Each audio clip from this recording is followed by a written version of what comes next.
Tayo na nga nang natagpuan ng tatlong individual sa loob po ng bahay sa Santo Domingo sa Nueva Ecija. Kabilang sa mga nasawi ang senior citizen na may-ari ng bahay, ang kanyang driver at kasambahay. Nadatnan na lamang daw ng caretaker ng bahay ang mga bangkay na mga dugo ang biktima kahapon ng umaga.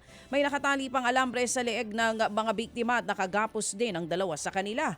Ayon po sa mga pulis, maliban sa sinakal gamit ang alambre, may mga tama rin ng bala sa katawan ng tatlo. Patuloy naman ang investigasyon kung sino ang nasa likod ng krimen at ang motibo sa pagpatay. Samantala, muli po namang nagbuga ng lava ang bulkang Mayon sa ika-55 sunod na araw.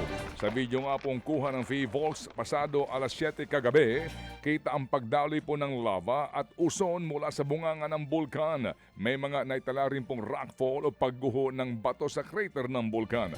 Natili pa rin po sa alert level 3 ang bulkang Mayon kung saan ipinagbabawal po ang pagpasok sa 6-kilometer danger zone sa paligid ng bulkan.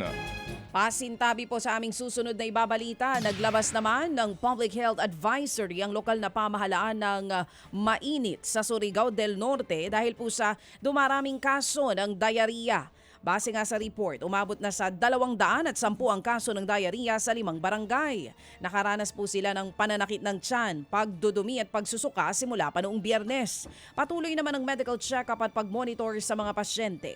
Hindi patukoy ang sanhi ng mga kaso bagamat sinabi sa health report na naging apektado ng shear line ng bayan bago po ang mga naitalang kaso. Nagkaroon po naman ng initan at habulan ang mga driver ng pampasaherong bus at truck sa National Highway ng Del Gallego sa Camarines Sur. Pareho pong papuntang Metro Manila ang dalawang sasakyan. Nag-overtake daw ang bus pero naalangan kaya nasagi nito ang side mirror ng truck. Sa inis, hinabol ng truck driver ang bus. Halos masubsob naman daw ang mga pasahero sa biglaang preno ng bus para makaiwas sa disgrasya. Wala pong nasugatan at nagkaaregluhan naman daw ang magkabilang kampong parehong mainit ang ulo. Samantala sa Imus, Cavite, mga kapatid, iniimbestigahan na ng mga otoridad ang viral video.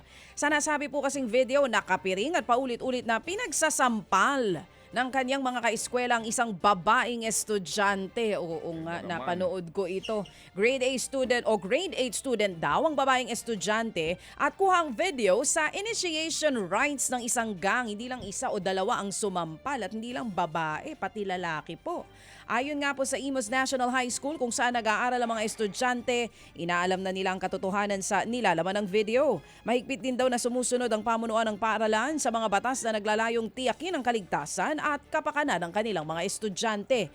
Hinihikayat din nila mga magulang ng bata sa hazing video na magsampa ng kaukulang reklamo. Mga kapatid, brothers and sisters, saan ka pa? Dito na tayo sa totoo.